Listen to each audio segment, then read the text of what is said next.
all about it.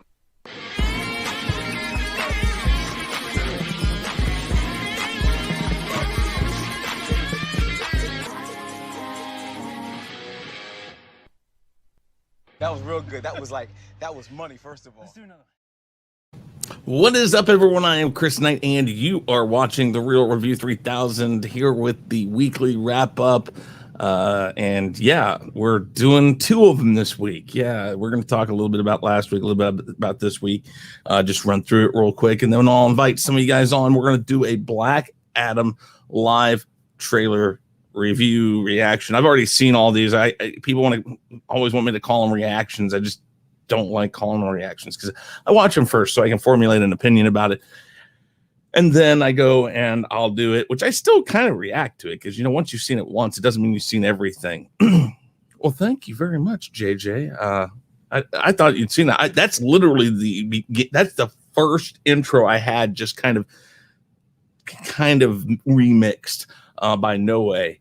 Yeah, so thank No Way for that remix. It's just like my original opening I had when we did What It Means to Be a Geek in 2019. But really quick, guys, let's do me a favor, smash that like button and help me by going on my Twitter at chrisknight5150 and retweeting this. If you're not yet subscribed, guys, please. Oh, you came here for the other guy. Oh well. But if you're not already subscribed, please, guys, do subscribe. Hit that subscribe button. All the fun stuff, all the information you need to know is down in the description box. All the people that have been on this week, they're in the description box. That's kind of how I do it. And the people last week. We'll run through this really quick. Of course, last week we did our Chaos Central shows, the Chaos List, the Chaotic Conversation, and the Rule of Three. Not in that order. It's actually the Chaotic Conversation, Chaos List, and then the Rule of Three normally on Sundays. And that's at 9 p.m. on Mondays and Tuesdays, and Sunday at 3 p.m. So, hey, Tom, what is going on? Rosetta, what is going on? So, yeah, last week we kind of took it easy, didn't do anything but a couple. Actually, did we do three? Man, we did the Chaos List, the Chaotic Conversation, and the Rule of Three. Then we had on Monday, we had Thomas Gilkey on to talk more Indiana Jones. We originally had done that a while back, and then I had him back on for the Gospel According to Chris to do it again. Had that on. Justin Proper came on a little bit later and decided to add his half a cent or something. Excuse me while I turn a fan on. This place is just burning up here. But we did that, and then on Tuesday I had Kamran Pasha on to talk about how he became a writer, producer in Hollywood and some other stuff, some of his projects, some of his books. Had a really good conversation with him. Hey, Nindroid, what's going on? Good to see you. Thomas Connolly, good to see you too. Got two Toms in the chat. Great to see you guys. But we did that last week. This week we went back to our normal shooting schedule. We took the week off for the Chaos shows. And what I did is I did my DC fandom, or fandom week as I call it. I don't really care. I tagged everything with fandom, but you know, whatever. But we did on Monday, I'm trying to remember, Monday was the Wonder Woman 84 trailer reaction review. Again, I watch all of these ahead of time. That's just how I do it, formulate my opinion. Then on Tuesday we did the Batman. On Wednesday, we did Zack Snyder's Justice League cut. And on Thursday, yesterday, we did, I think it was Suicide Squad, Kill the Justice League video game trailer review reaction. Hey, Dandelion, what's going on? Good to see you there. A hunk of burning Chris. Oh, yeah, but give me a peanut butter and banana sandwich. Oh, I hate those. Anyways, and then today we had the trailer, or we had a reaction to the game trailer for Gotham Knights, which I'm really excited about. I really love the DC games. I think I said that in my trailer reactions, but go check those out. Let me know what you think of them. I'm really trying to ramp up and push the pop culture side of this too. I do lots of music reviews. Lots of people watch those. That's where I get most of my views. I'm just trying to really push the pop culture side of this too, guys. So that was pretty much a wrap up of the past 2 weeks. I don't want to go too far into it. Again, everybody I did do the streams with, including last night's weekly Rumble with the Young Guns, Nindroid, Austinator, Sour Krause, who was unable to make it, but I have him down there, and JediPadawanTano. All of them are down there. Everybody that I did stream with, their links are down below. So, what's going on, Deshaun? All right, so here's what we're going to do. We are going to throw out this link into the chat here, and then I'm going to throw it out to Twitter, and we're going to do this Black Adam trailer reaction. And we're just going to try to throw this out there to everybody.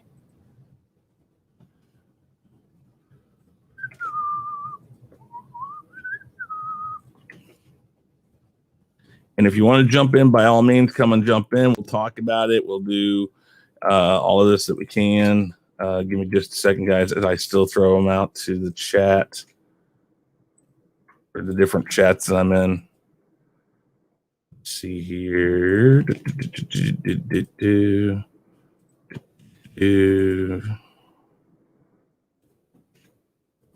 All right. Let's see who we got. We got Rosetta. We got JJ. Rosetta, what the hell? I can't even see what you're doing. Hey. Turn your camera off so it's not so fuzzy and whatever. Assuming the system will work right now. It's been lagging all day. I'm sorry, the camera had to be repossessed. Yeah, you're breaking up already. Drawing ones, and it takes a lot of work to reset.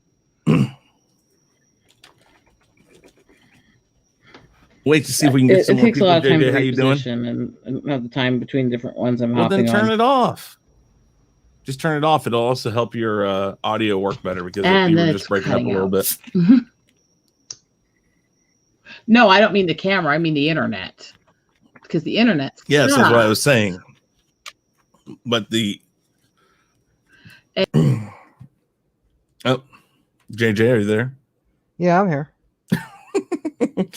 We won't go into that. She was on one of DJ's streams earlier today, and she was really having connection issues. One more attempt.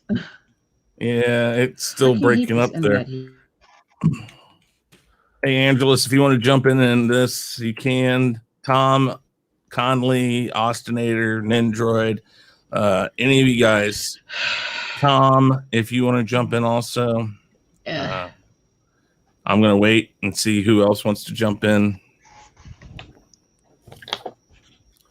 But we're going to watch this trailer here and just kind of talk about it. Yeah, I've only seen it once, so a recap. Well, I got this video pulled up that has 30 minutes worth of all the DC fandom trailers that they had out. So it has like the first look at Justice League, but Suicide Squad, which we'll go back and watch just the last second, because I have an opinion of that I think is what's going on, Deshaun? What's up, man? Okay. Give me just a second. We're gonna wait and try to get everybody. We're going to wait and try to give everybody a chance to get in, try to get as many people in on this as possible. Guys, thank you for being here today. Smash that like button.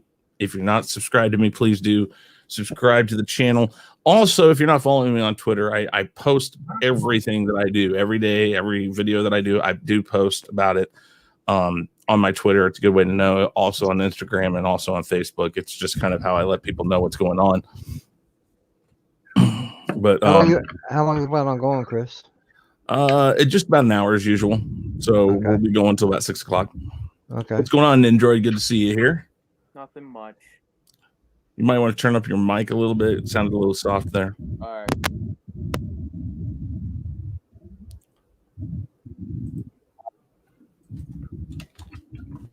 Hey, Draven, what's up? Yo, what's up? All right, let's see here. All right. Well, we got I'm gonna see if hold on just a second.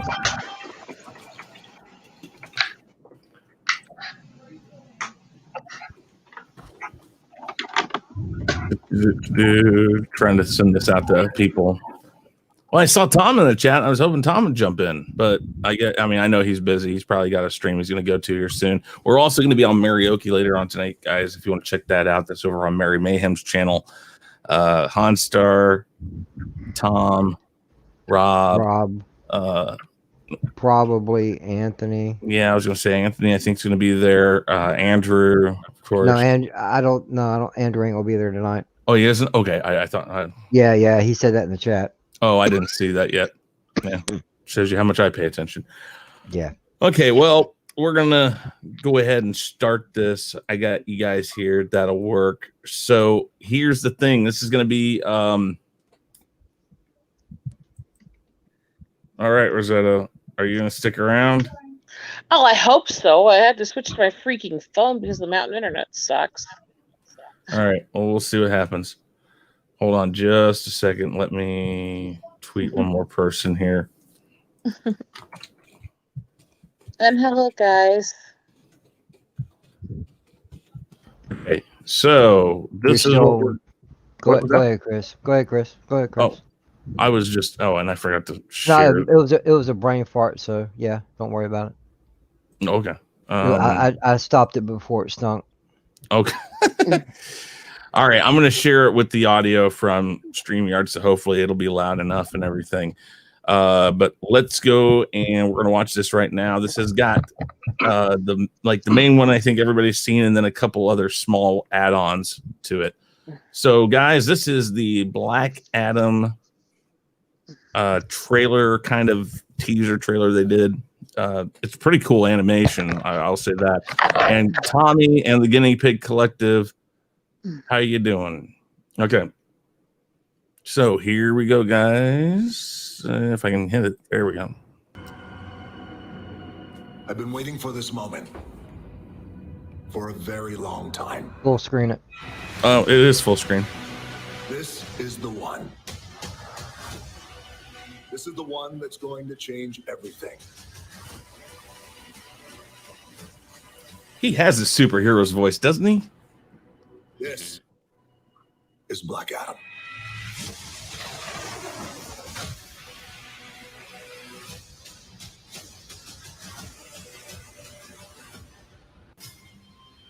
Yeah, like I said, these are like all the different 5,000 years teasers ago, they did for it. Kahndaq was a melting pot of cultures, wealth, power, and magic. Yet most of us had Is the volume all the way up on it? chains It's. around our necks. Can you hear it? Kahndaq It's a little low. I can hear it. I'm just sharing it straight from Instead, StreamYard. They got me. I did what needed to be done, and they imprisoned me for it.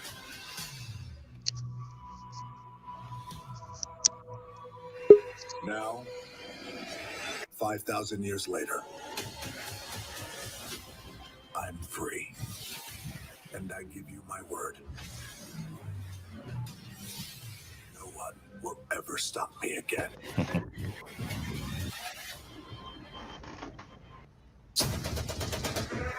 I have a knack for destroying bullies, but there are some who think I need help.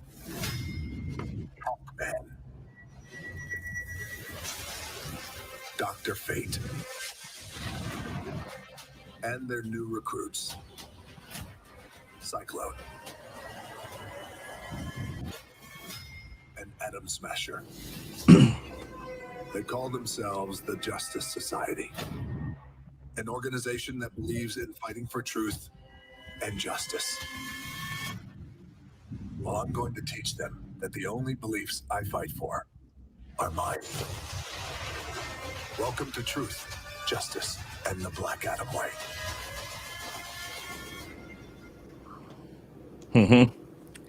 Well, we'll talk about this for just a second. What do you guys think of this? Hey, it looks good.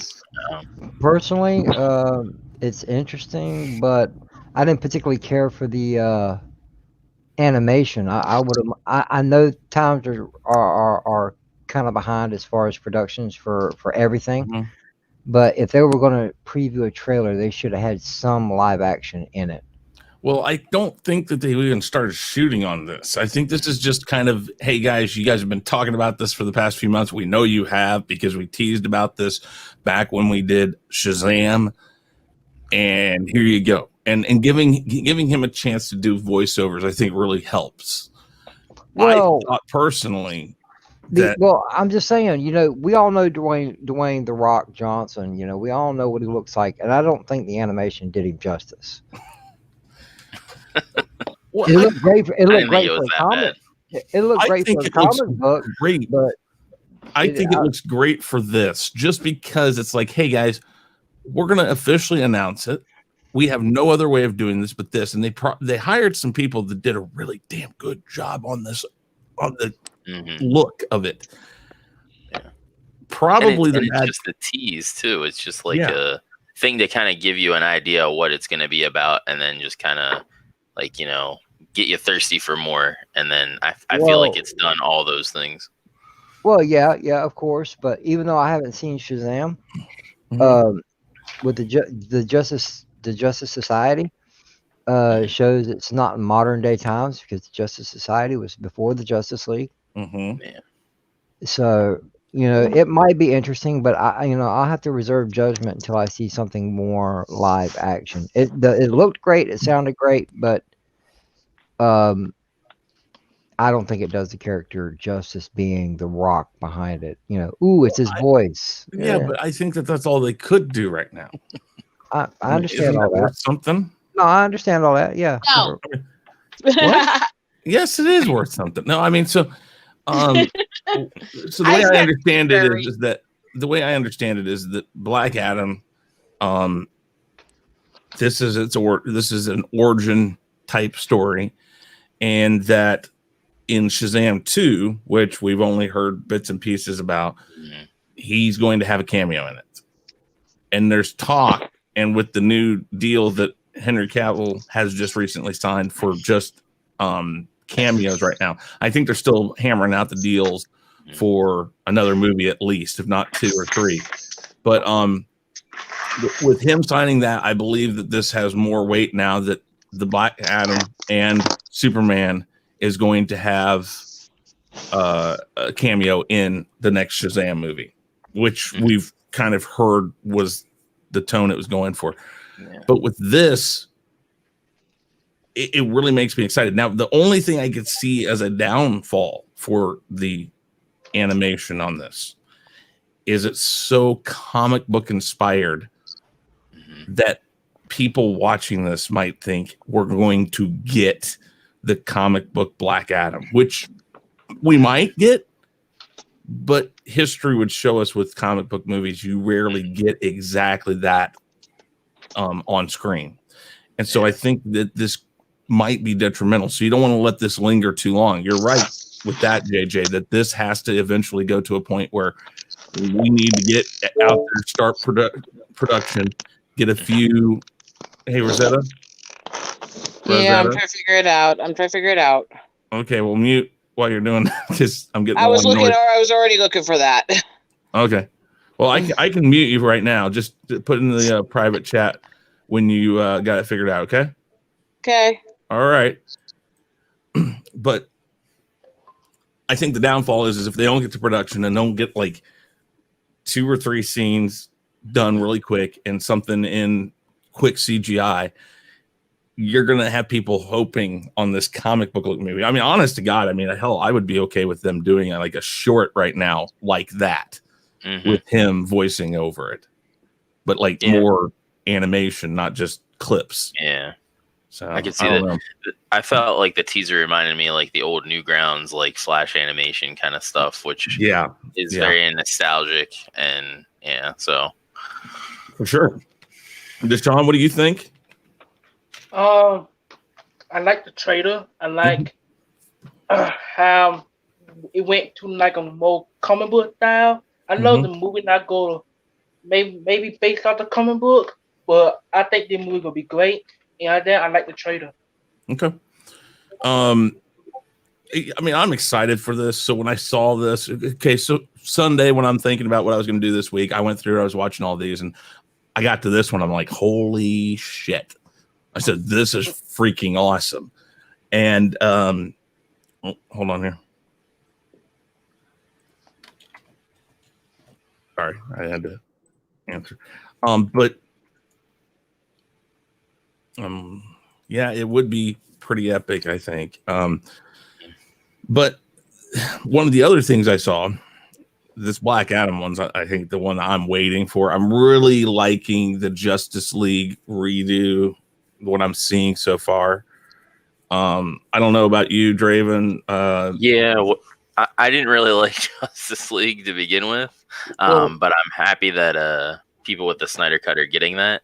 And what I've seen so far of everything, like with the Snyder Cut, I'm definitely on board compared to how the actual movie was. So the actual movie was trash. Well, it was, and I agree with that because I've only seen it once, and when I saw the trailer, honestly, it's been so long ago since I've seen it that I couldn't tell what was new and what wasn't. Well, there's a lot of stuff in this trailer that was in the original trailer, which was the problem first off for the movie, is that when it switched to the director, when it switched to Joss Whedon, sorry. My alarm. Good job. What, my alarm? No, the Josh Whedon. Josh Whedon. Yeah. I gotta stop myself from going and making him Swedish. When they switched, they should have stopped right there and said, okay, get a different trailer out. We gotta nix these things that they're gonna see in this. And like at the end of Batman versus Superman, the Aquaman scene, things like that. I don't know, that they just needed to really rethink how they packaged that movie. I think that would have helped it. I don't think it was complete trash. It was very choppy. It was very obvious that whatever little amount that Zack Snyder had done in it, it was very obvious when things switched. And then the fact that you bring in Whedon, who is a Marvel guy, into a DC property that's darker. Typically, I don't care who the director is. I don't care what you think about Zack Snyder or not. When you brought him in, it becomes a whole different movie. And it was so obvious. I mean, they were so obvious that things were rushed. And so I was not team release the Snyder Cut. I was not team release the Snyder Cut. I just didn't have a say. I didn't care. I'm like, if they do it, which I really was not going to say they were going to do it until I heard it being announced. And then I was like, okay, they're going to do it. And if Warner Brothers had it this way, they wouldn't have. Guaranteed. This is an AT&T thing pushing down on Warner Brothers saying, stop this crap where you started something. Now we're running two different timelines within one timeline, because they kept with the Wonder Woman and the Aquaman story, and then they stopped the Superman and the Batman story. And it's like, wait a minute, what are we doing here? Are we going to keep these people, or are we going to get rid of these people? And now I think that if everything goes well with the Snyder Cut, if it goes smoothly for Cavill and Affleck, I think they both come back. And at least for I don't know what it's going to look like. I think they come back before we get a Flash movie. Back in Flash. Yeah, he is. He's coming back in the Flash movie. Yeah. And I even think Zack Snyder would come back, with the success of the Snyder Cut, which it will be, because it's trending. I mean, it's great. I mean, I've been a Snyder Cut guy. Like, I wanted this movie to come out, and I was running the hashtag and stuff. I was excited and all that. I liked Man of Steel. I liked Man of Steel too. And I liked the Ultimate Edition for BVS. For sure. The was it the theatrical cut is a little bit hit or miss for me. I thought it was a little bit choppy because they needed to make it shorter, but that's just me. That's me. And I hated Justice League. It felt Marvel like, and it didn't work for me. It had touches of Snyder. There were times I watched it, I was like, this feels more like Snyder stuff. Are you talking about the trailer we got? No, I'm talking about Justice League. He Okay. says there were very few scenes, but I felt like there were a couple scenes I watched. I'm like, this feels more like the way they interacted in Batman versus Superman, or the way that they acted. I think they said that they only had 2% of Zach's That's footage. what they say. I can't say for sure. Yeah, I don't believe. Okay, here's the thing. Okay, they started out saying we're gonna have the cut, the original story, HBO Max and AT&T and all that sent out was we're gonna have the cut. It's gonna be on HBO Max, and we're gonna give them $30 million to finish it.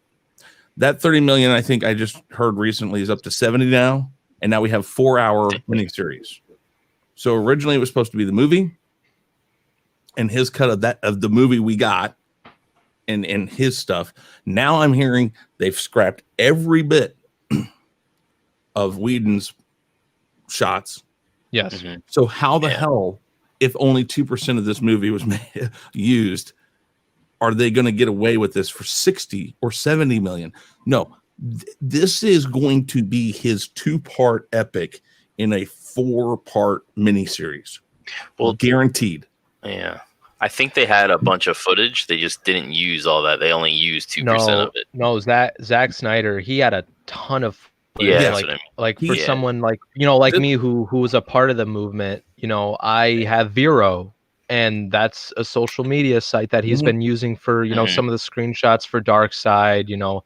He put Cyborg there a few times back, like Aquaman, all that stuff that is in his movie, and he's been teasing it on there. And it's just this was as much him pushing this. My only thing is I love social media, but the division this caused for some people like me, I could care less. I could have cared less, or could have cared more, I guess is how you should put it. Could have cared more about this if it had happened, if it didn't happen. Mm-hmm. It wasn't that I didn't want to see it. Yeah, of course. Yeah. I loved the Richard Donner cut of Superman 2. But that took 30 plus years to come out. And then this got real weight behind it. Now everybody's talking. This is the problem this causes. This happens. Now everybody wants to see, the Abrams cut of Rise of Skywalker, this or that. And some of these people are calling it the Lucas cut. I mean, if you think Lucas had anything to do with Rise of Skywalker, you're not. I know, right? When you talk about Star Wars, it's like for me, because I didn't like any of the sequel trilogy. It didn't work for me. I don't care for an Abrams cut. It's not going to change anything for me, honestly. If they were going to do that, because here's the thing, it only trended for one day, and that's it. Like I remember hearing it trended on Twitter, and it's like that's all it was, and then the cut trend just kept on going. When you talk about it, though, I much rather have seen the Trevorrow version, the Duel of the Fates. Oh hell yeah! But yeah.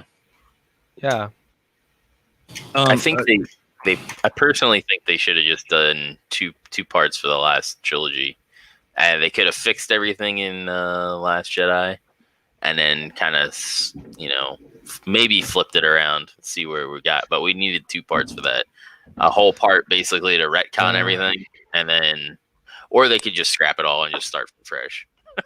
Right. They're not going to do that. They're not going to admit to being wrong. Now, here's the problem. I'm sorry, my kids are doing something upstairs with the water, but even watching Rise of Skywalker, the movie we got, it felt like they were trying to retcon The Last Jedi, admitting that they were wrong, but it was terribly executed. Yeah, retconning is one thing. Literally not even acknowledging it. There's like 2 parts of that movie, like 2 dialogue lines of that whole movie that actually mention anything that happened in The Last Jedi. Yep. And here's the thing.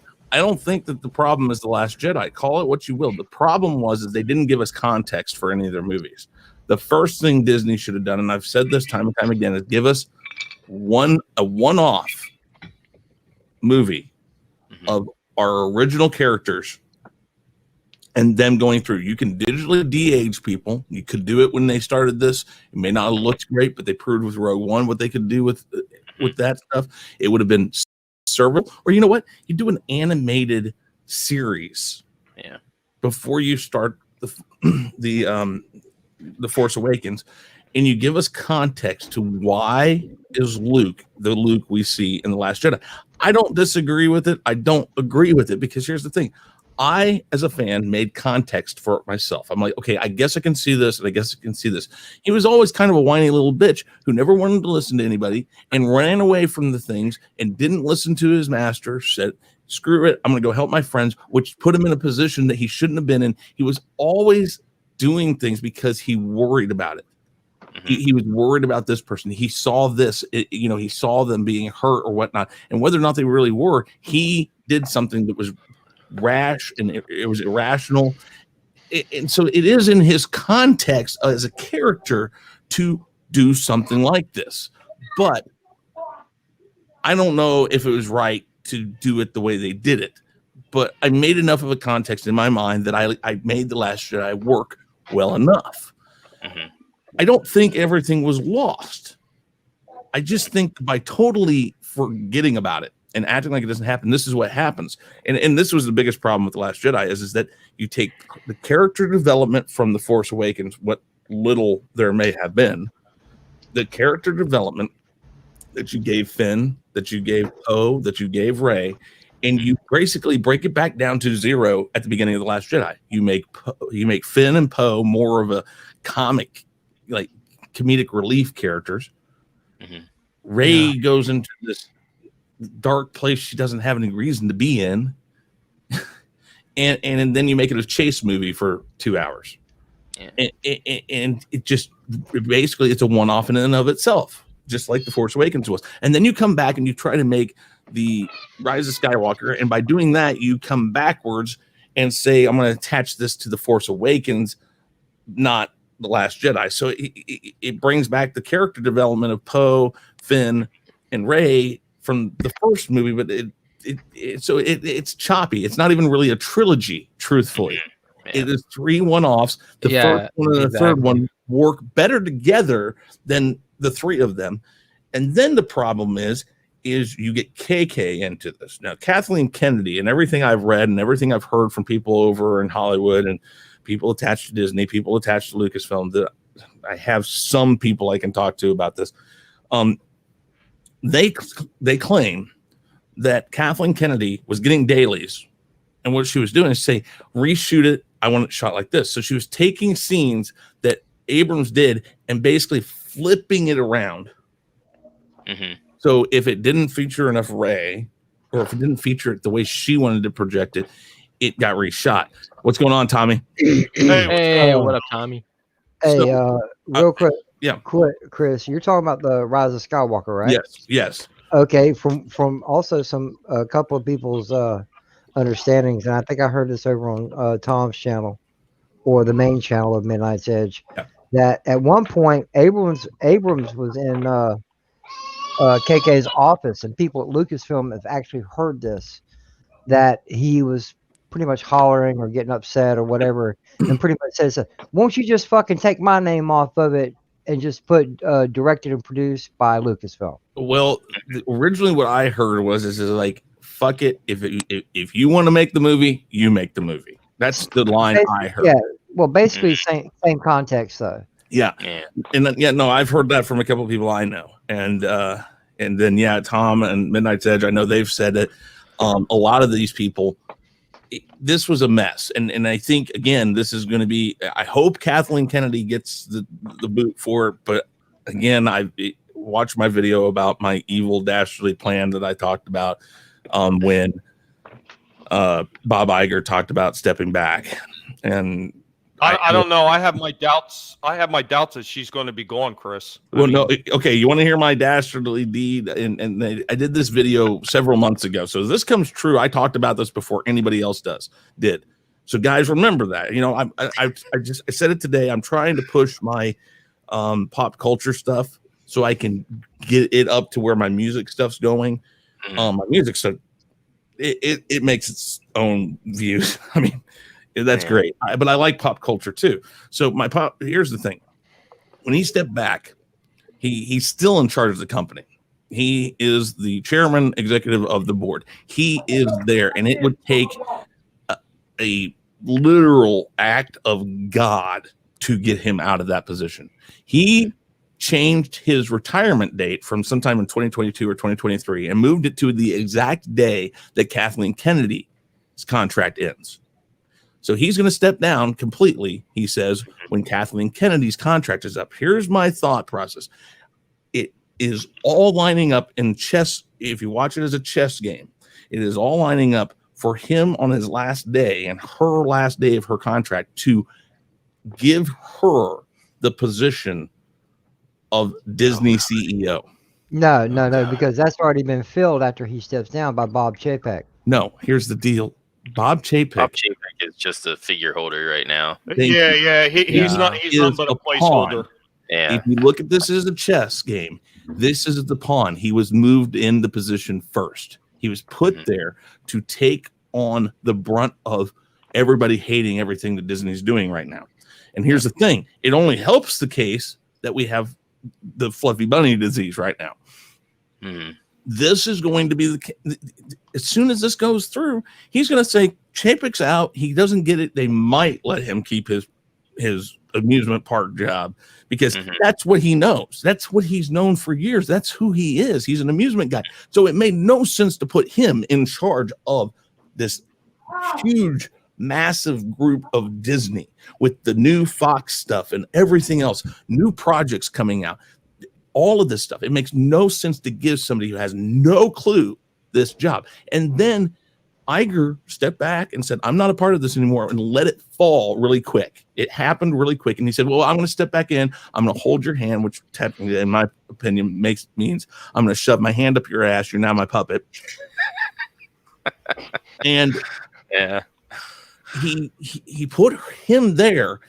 And this is just buying time until December 21st. 2020, I think it is this year or next year. Can't remember which one it is. I think it's this year that her contract's up. It was January. I thought it was December. Whatever it is.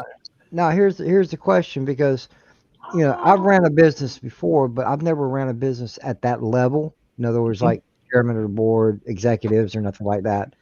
My question is, okay, if her contract is up, wouldn't it be up to the board to renew her contracts, to even let her step into the position? On his last day, it's just like the president in this case. Any president on their last day can still pardon anybody they want to. They are a lame duck president if they're going out. If Trump gets elected out, if he isn't reelected, which I'm not saying he is going to get elected, I'm not saying he's going to get reelected. I'm not talking politics here. I'm just using this as a point of reference. Any president, sitting president, even up until the last minute of their presidency, can still pardon any person in the United States criminal justice system. Right. I know that. Okay. It's the same thing here. Bob Iger, up until the last minute of his, and even then, he doesn't have to retire. His contract is still going. It isn't his saying I'm going to retire on her end of contract day doesn't mean he has to. But he, as the head of the board talks to him, but he can make the case. If he's not against Kathleen Kennedy, nobody can take her out of that position. And they're not going to vote her out of that position. If it's Lucasfilm, because they'll be the Disney canceled like a CEO, heartbeat. Yeah, well, here's the thing about when you talk about a board of directors. A board of directors does not make the hiring and firing decisions for a company. A CEO is the one that actually does that. And the board of directors is the only one that can give a CEO power. But when it comes to the daily practices and running of a business, the CEO is the one that has the final say. But yes, the board can actually override what they say and choose to have somebody removed, but usually they don't do that. Usually they give the CEO carte blanche to be able to run the business as it should be until it starts losing money or until they decide that the vision and the direction that they're heading in is not the one that they want. Which is why they put Bob Chapek in when they did, is because it's been a downhill side. And like I said, the fluffy bunny disease has only helped that cause. And like I said, I'm not going to tell you they're on that route, but me as a chess player sees this as early moves and sneaky moves. I mean, if you play enough players, you're going to see those moves that some of them make. It's like, why did he move this piece? It's the most unimportant piece of the whole thing. It makes no sense why he did that. What's he up to? That's the first thing you need to ask yourself. Putting Bob Chapek in front of as the Disney CEO makes no sense. He has no experience doing that particular job. He knows amusement parks. He has made that his business. He has done a great job of that for Disney. And now all of a sudden we take him out of that and we put him here. Why? You have to ask yourself, what is going on here? Now, we went off on a way huge tangent because I'm talking DC stuff this week. But yeah, we did. So let's go here. We got 16 more minutes. I want to show you guys the first look stuff for the Suicide Squad. So we're going to watch this. We'll talk about this here in just a second. So I think it's going to surprise people. You kind of sit there and go, how did they do that? It's going to be different from any superhero movie ever made.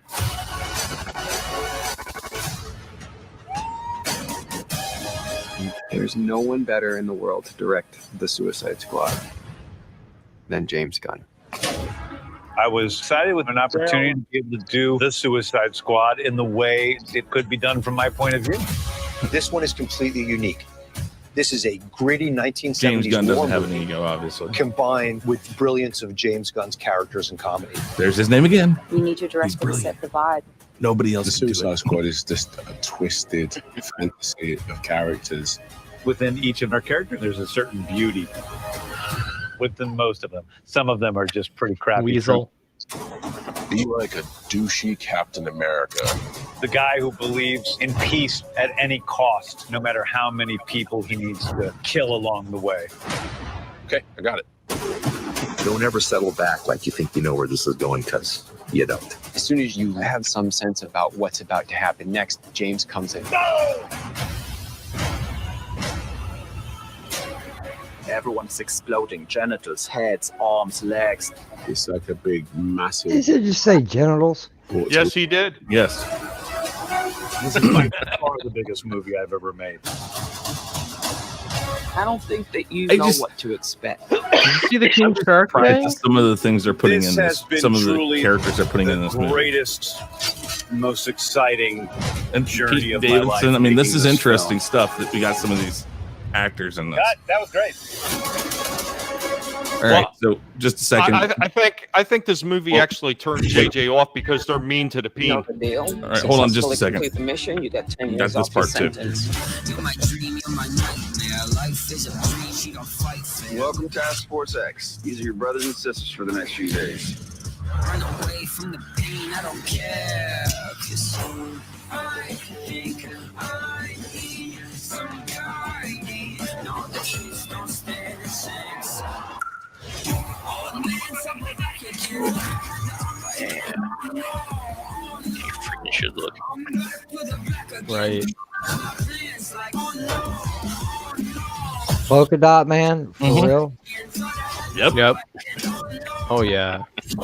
Rat catcher. Yep. Dude, Bloodshot looks Bloodsport. or Bloodsport. Mm-hmm. He looks cool. King Shark. Yep. I mean,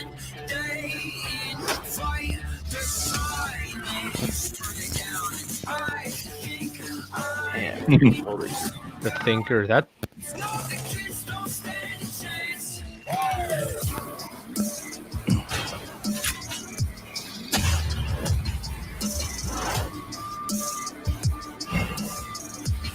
Old man, trouble back again. Thought I had the upper hand. Oh no, oh no.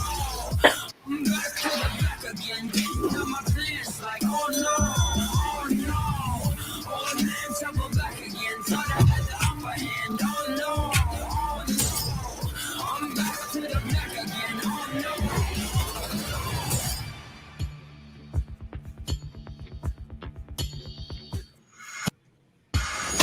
so let's talk about this real quick, guys. They're Do we have to? they're throwing the book at this. I mean, they're throwing everything at this. So here's the thing. Originally, when I heard when they said the Suicide Squad, I'm like, okay. And a lot of people are like, oh, this isn't a sequel. This is a redone. It's a start over. That's wrong. I guarantee you right now, because they're using the same lady that's in charge of them. They've got Rick Flag coming back. I know it's not. I don't think it's the same guy, but they're using the same character. They do have Captain Boomerang. It's the same character. Harley Quinn. And then they got Harley Quinn coming back.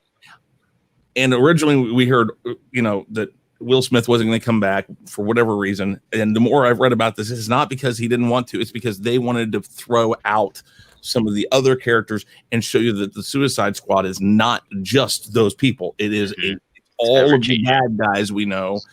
And it could be anybody, because they're all those who get put in Arkham, those who get put in jail. They're used as this A team to do things that they don't want to send other people into. Hey, Chris. Yep. Now, I had to go back over it because he's one of those characters I just don't really know very well, is the Peacemaker. Peacemaker, I was going back over my old DC cards because I have almost the whole entire collection. And I was reading over there, and it doesn't really say that he's willing to sacrifice innocence. As a matter of fact, it says off the card from DC that he's against those who would sacrifice the lives of innocents. Yes. Now they're saying that he's willing to pretty much step on anybody in order to crush you. We'll see. But then again, like I said earlier with Black Adam, we have to understand that they're not going to keep everything direct from comic book. And that's why I said we can't get too caught up on this look of what Black Adam showed us, because it felt really like it's more, we're presenting a comic book to you than we are presenting a movie. So to JJ's point, he's absolutely right with that. This, though, we'll have to wait and see. But when I look at this, I'm like, this looks like a sequel. This looks like and I watched Birds of Prey just last night. It's the first time I've watched it. So bad. Well, you know what? Well, it wasn't bad. It was just meh. It's that's the thing. It's kind of like how Suicide Squad. There was a lot of stuff in Suicide Squad I liked. It's just it's the overall vision. And then they played so much with going back to the Justice League again.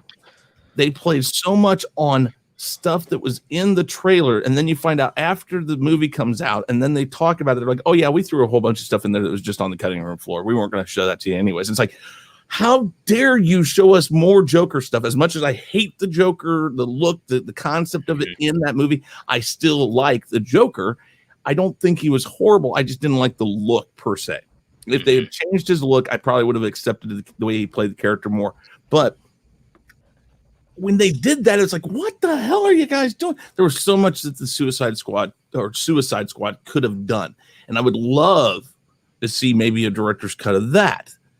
And with this change in DC saying we are going back, we're going to fix this stuff to kind of rearrange this whole thing enough that we can move it forward to hopefully what's going to be a Flashpoint movie. I know they're saying that, but we don't know that for sure. But if they do a Flashpoint movie in the live action movie universe, I thought they confirmed that for the Flash movie. They said that, but I still don't know, because there's still a lot of tying up. They have to fix it within their own timeline they're currently in. But they did it in the TV universe. They did a very good job of pulling old actors from the movie universe, showing that all of this is attached. I loved that. They're on the right track. And I don't ever think they're going to catch up with Marvel. I just don't think that's what they need to worry about. They don't need to worry about Marvel. They are DC. They're their own character. Austinator, you are muted. Okay, now you're not. I want you guys to talk. I don't want to talk about everything. Well, hey, Chris, the reason I mentioned the thing about the Peacemaker is because, number one, they're saying he's going to be in the Suicide Squad. Okay. How could he be a hero and be part of the Suicide Squad? Because the Suicide Squad was nothing but villains who were incarcerated and then were used for dangerous missions. See, that's the point why I brought that up to begin with. I understand he was never, he was never a villain. Is he that though, or is he going to be more like Rick Flag, maybe kind of skirting the side of both of them? I don't know. I guess that is an issue, but we'll have to see. You see, there's a lot of stuff here. They're throwing a lot of people in this movie that, I mean, like, okay, JJ even said it. Polka Dot Man. I mean, yeah, he's there, but what the hell are we doing with it? I mean, we'll have to see. Hey guys, connect the dots. Come on, let's do this. It's like Slipknot in Suicide Squad, who was just kind of there and then just he wasn't there anymore. Yeah. What are we doing here? I will say this. I don't have an interest in ever seeing this movie, but just from what I watched, character wise, there is way too many. Some of them are going to get drowned out within the storyline. I'd say several of them are going to die almost immediately within the first 20 minutes of their mission. They're going to pull a Deadpool 2. Okay, yeah, that's true. You got a good point there. Deadpool 2. I mean, Deadpool 2 was okay, but it did suffer a lot of issues because they just threw too much at it. And while, yes, I love my Deadpool. problem with Deadpool 2 is they brought in X-Force and then literally killed him off right away. That was my really only gripe with it. I don't know, and then you got New Mutants coming out and stuff like that. But let's talk DC, guys. Here's my question for it. Since they brought James Gunn in, we know what he's famous for when with his Guardians of the Galaxy run. Do you suppose that they're actually going to try to turn this more into a comedy? I think they will play probably. They'll play into that. But I will say this: of all the Marvel movies, I'd say Guardians of the Galaxy is the most DC. Well, you know what's funny about Guardians of the Galaxy? I mean, when you talk about trying to pay attention and respect to the lore, which I am all about, and then I've had talks with Angela Straven, I've had talks with JJ and plenty of other people, and I really do. I love when they pay respect to the lore. Like even like the current Netflix series with the Siege War for Cybertron, they paid a lot of respect to all the old lore. I love that. Guardians of the Galaxy really did not pay respect to the old lore. It was a complete retelling of the Guardians of the Galaxy because none of those characters in the format that they were shown in the movies really existed that way. I mean, yeah, you had Rocket Raccoon and you had Groot, but yeah, Star-Lord, Drax, Gamora, Nebula, none of them were anything like they were in the comic books. But you know what? It was okay because they told it in a different way and it was actually fun to watch. Exactly. Now, Can Gunn do that with Suicide Squad and turn it around by putting the comedy aspect in it and giving them almost like different personalities? I don't know. I mean, because I think a lot of the things with DC has already been so destroyed with the way that they've used a lot of these characters recently that it's kind of hard to turn that around, and especially in the eyes of longtime fans of the franchises. As a comic book movie watcher, you have to kind of partially remove yourself because they're never. Here's the thing: Marvel is nowhere near true to the closest thing they came was the closest thing they came was Captain America. That was the closest they came to the comic book. Yeah, and DC is pretty much the same. Though today's comic books that are out right now, we don't want them to be true to those stories. We want. So what they're doing is they're giving us these fun to watch, imaginative movies that have enough hints of the comic book lore to keep comic book fans there for the most part. I'm not saying everything, but for the most part, especially with Marvel. Marvel's done, again, their test is coming up.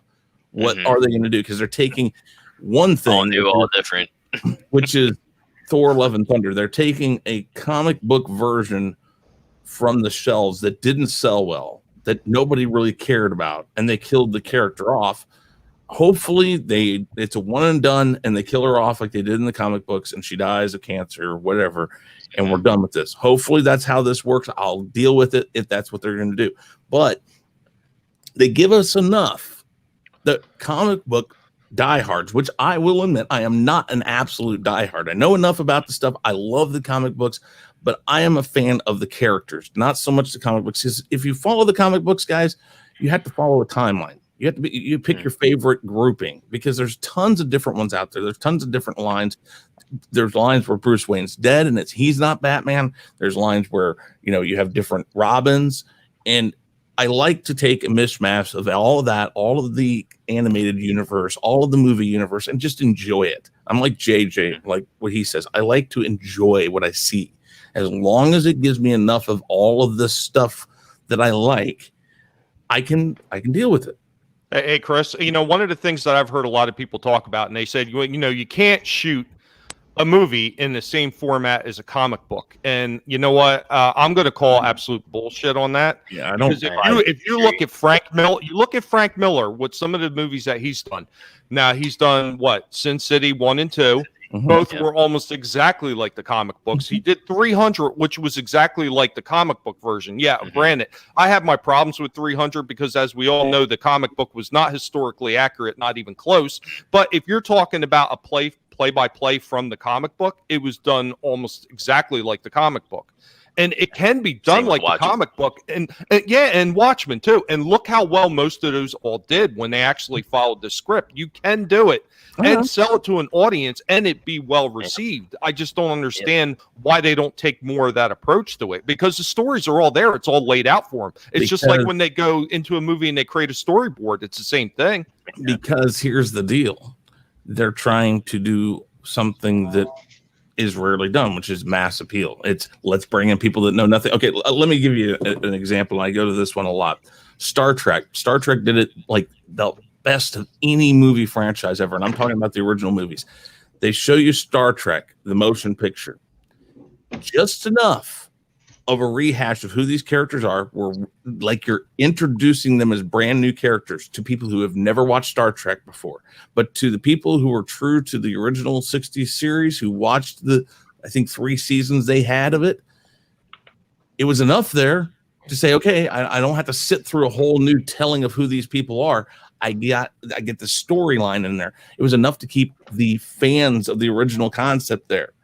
And so when you went to Wrath of Khan, here's this.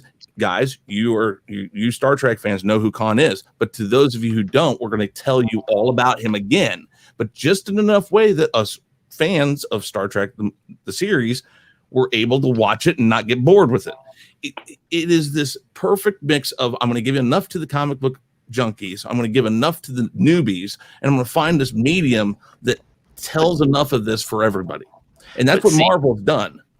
But see, you don't need to do that. That's the thing, because the normies haven't seen it before or read it before, so it's brand new to them. So they're gonna. You gotta give them something that they want to see, and still give them something that makes sense to them. If you just jump into hardcore lore, they're gonna be. Well, no, you don't have to do that. But I mean, like, sticking true to the source material is what you should be doing, and you can do that. And it's shown time and time again that when they do that, it does well. So I still think there's niches there that they're not getting that they want. I mean, again, this is a business. They're trying to get like not the 10% over here, the 10% over here. We're trying to get the 90%. But with Marvel right now, like, they're so hot that they could do anything that's niche or anything, and that shit's gonna sell tickets. Like, doesn't matter. Like this old discussion of like, oh well, the normies aren't gonna buy it. Well, the popularity at this point of Marvel and the MCU and even DC at this point, it's like you can throw anything at the wall and people are gonna love it. Like, it doesn't matter what it is. Like, yeah, it's kind of like it's kind of like the Eternals. Like, they changed so much to it in the comics, whether it's race and gender swap, and some people are gonna see it like the normies. Personally, I like the MCU for what it was, the build up and all that. Endgame ended it all. I don't care anymore. I'm still probably going to see those movies and give it a chance. Eternals, not excited for that movie. The real test for Marvel is coming up with Phase 4, because they have to restart a whole new story. And now if Feige's behind this, I think he can do it again. Well, hey, Chris, when you talk about mass appeal, sometimes when they try to go mass appeal, it doesn't work. And there's been a lot of instances where it didn't. And one of the ones that I was a longtime fan of was the World of Warcraft series. And you look what they did with that Warcraft series, where they tried to market it as a mass appeal movie. It did horrible. It flopped. And it not only did not draw in the normies, it pissed off all the hardcore fans of the lore. Yeah.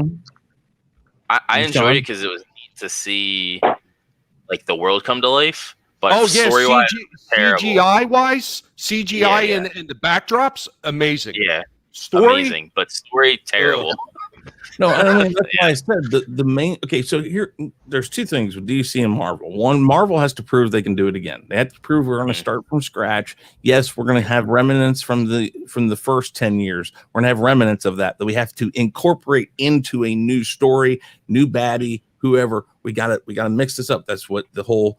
Oh, hold on here. I did not see that. I guess John threw in a $4.99 because he's too cheap to give me the dollar or the penny. Ghostbusters. Oh God. For $4.99. Okay, just so you know, guys, John Bad or BaldManBad. I will put his link down in the description box. I want you to go spam him. Ghostbusters 2016. Can somebody else read the second part of that? I'm not going to put those two things together. So Ghostbusters 2016, among a lot of things that are horrible about it. I'm not reading somebody else. Well, hang on. I will not read it. No, Chris. I'll deal with this. Ghostbusters 2016 was many things, John. Great was not one of them. It was a great flop. Yes. Yeah. I think you forgot to put that line in there. I think John is drinking his crazy juice. Oh, as usual. I mean, it's also just forgivable to me. I think John needs an enema. Hey, John, talk to your girlfriend Hannah and tell her to stop putting estrogen in your coffee in the morning. No, John, I hear Stephen Walton makes a great cup of coffee. But that argument of the things not doing well, I could see that going over in the 90s because, like, yeah, the 90s was niche. Comics were niche. You know, it was kind of like not everybody was on board with all that stuff until like Blade and X-Men came out. Spider-Man. In the early 2000s, late 90s.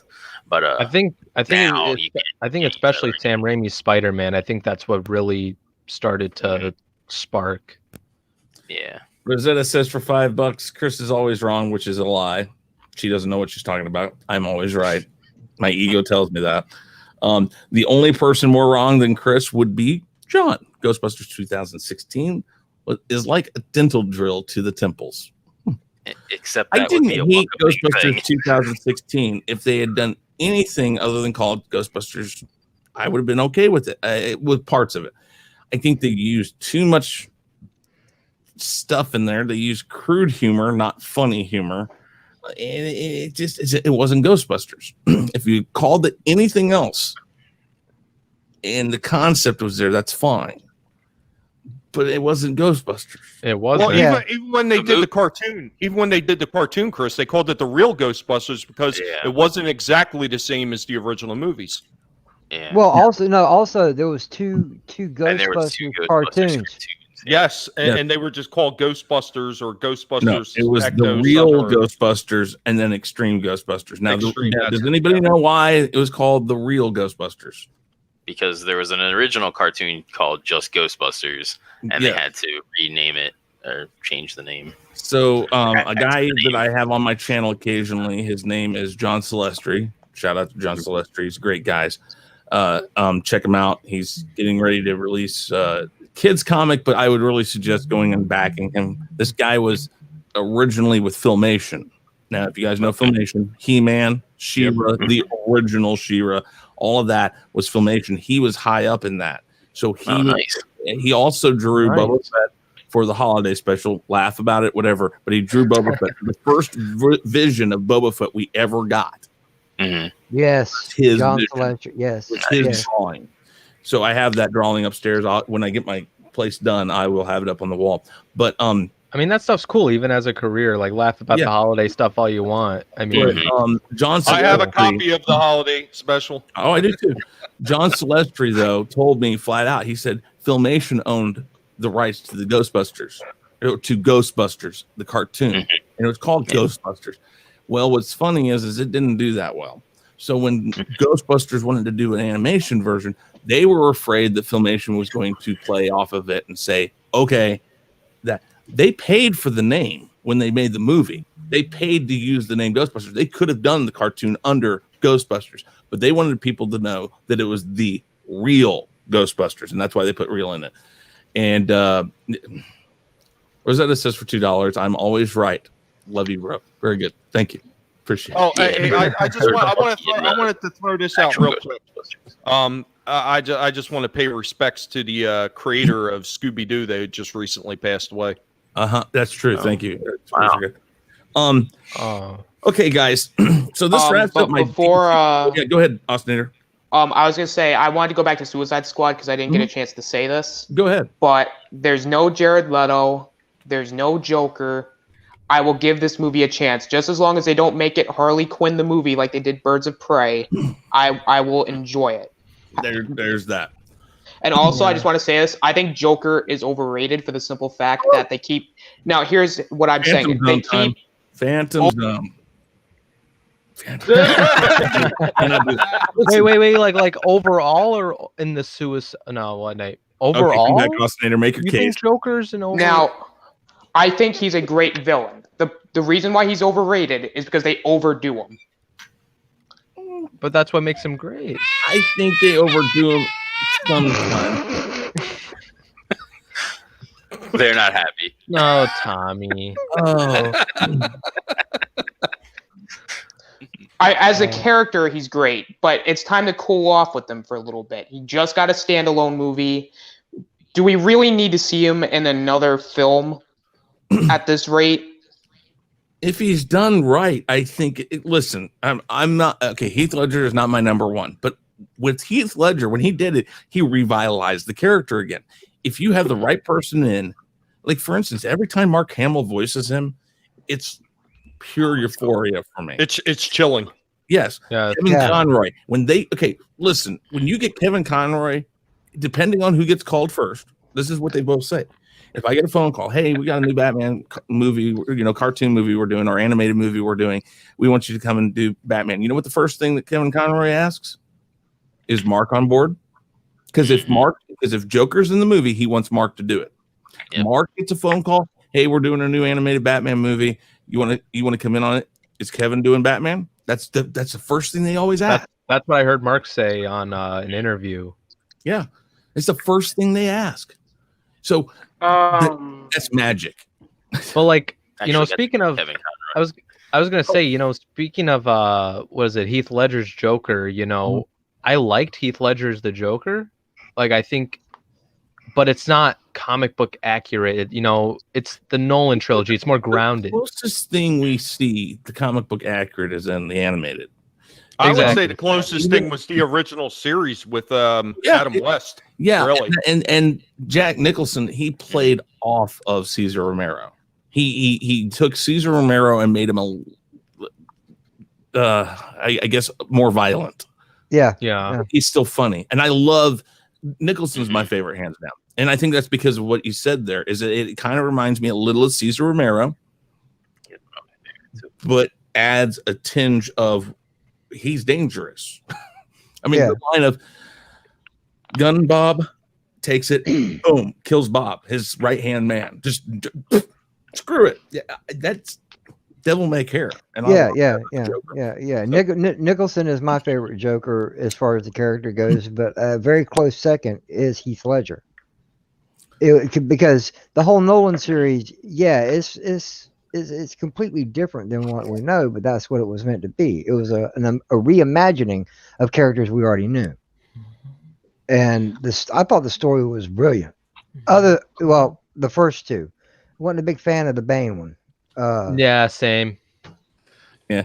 Okay, guys. $4.99. Now, I would like to reiterate. I meant Joker in the movies, meaning now you have 89 Batman. So Joker in the 1989 Batman. Then you went to Dark Knight in 2008. Okay, there was enough time gap to where you can do them again. Fine. Now we move to 2016 Suicide Squad. 8 years. Okay, fine. You have a huge gap in between. Fine. I would be okay with this. Now we get 3 years later with Joker. I don't think we're gonna. And Joker isn't in line with this. It is completely different. In fact, really quick. $4.99 super chat.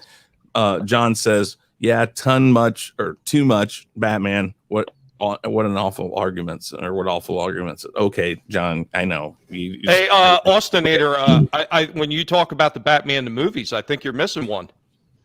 What about Cesar Romero as the Joker in the Batman movie? Don't forget that 1971. Yes. Oh yeah, that's you know what? You make a good point. There was, with Cesar Romero in the movie with Adam West, and again, there was a big enough time gap to where I was like, okay, it made sense. I was fine with it. All right, so Joker though changed the names, and it could be anything else. I think that was more the story than the characters that drove that. You do have Bruce Wayne in it. You do have his parents being killed in it. You have little bits and pieces there, but there is some question as how much that was really reality. Again, the thing about Joker, and I can't remember the exact line. I love the line. It's in one of the animated movies, or it's in one of the comic books. There was something in the comic books. I know where you're going. He says, my past is like a multiple choice question. I just pick an answer.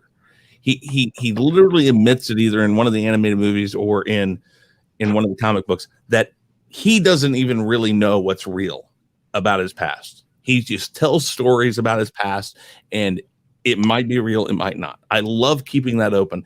And so the part of that in the Joker was really nice. But we're going off on a really long. Well, hey, Chris, to tie into that just real quick, they actually played off of that in the Gotham series too, when they introduced their almost version of the Joker in that as well. So exactly, Jerome Joker or something.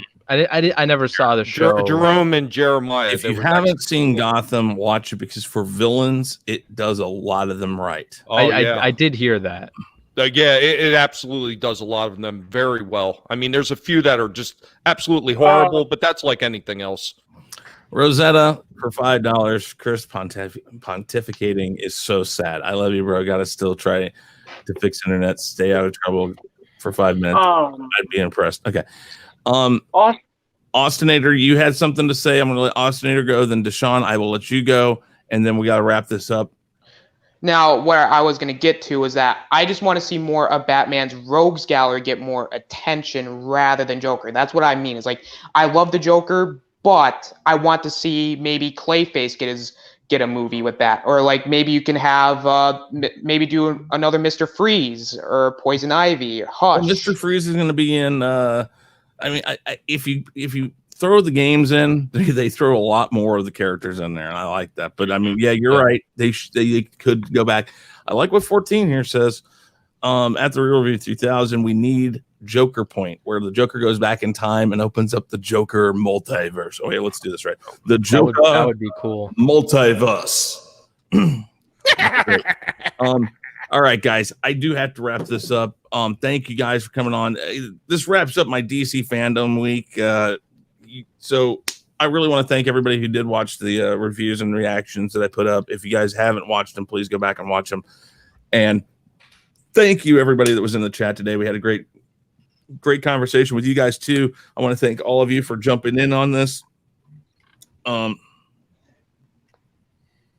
You wanted to what? I wanted to drop in. John, I will have this conversation with you. We need to get together and actually plan this out.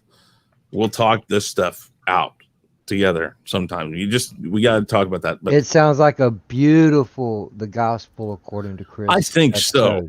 That's what I'm kind of leaning to. The gospel according to Chris that might last 5 hours. All right, guys. But thank you, all of you. I do appreciate it. Tommy, JJ, Draven, Runner. What's your real name again? I'm sorry. Cooper. That's right. Okay. I'm so sorry. Deshaun, Austinator. Deshaun, you did have one more thing to say. Go ahead and say that. I'm sorry. I don't want to cut you off. Oh, I was about to say that Austinator, I agree with you. Joker is overrated. Okay. Very good. Very good. I disagree, but I give you guys kudos for saying it, because you know what? There are people, and I know you're both younger. I'm going to say this as a person who's older. Don't let people determine your opinion. While I may disagree with you, keep that opinion. You're perfectly fine. You're perfectly on point. Say those things. Yeah, I disagree too, but I can understand where they're coming from. Yeah. All right. Well, we all got different opinion. That's right. Exactly. Absolutely right. So, with all that said, guys, thank you much for being here, and everybody say goodbye. Yep. See you later. Take care, y'all. Have a good night, See y'all everyone. later. Hey guys, thanks for checking us out. Be sure to subscribe to both channels, and make sure to check out our friends in the Fandom Minutes. You can find us on YouTube, Twitter, Facebook, Instagram, and BitChute, and you can also send us an email at sean@seanstackhousereacts.com and chrisknight@therealreview3000.com. Be sure to swing by our Teespring store to pick up some awesome merchandise.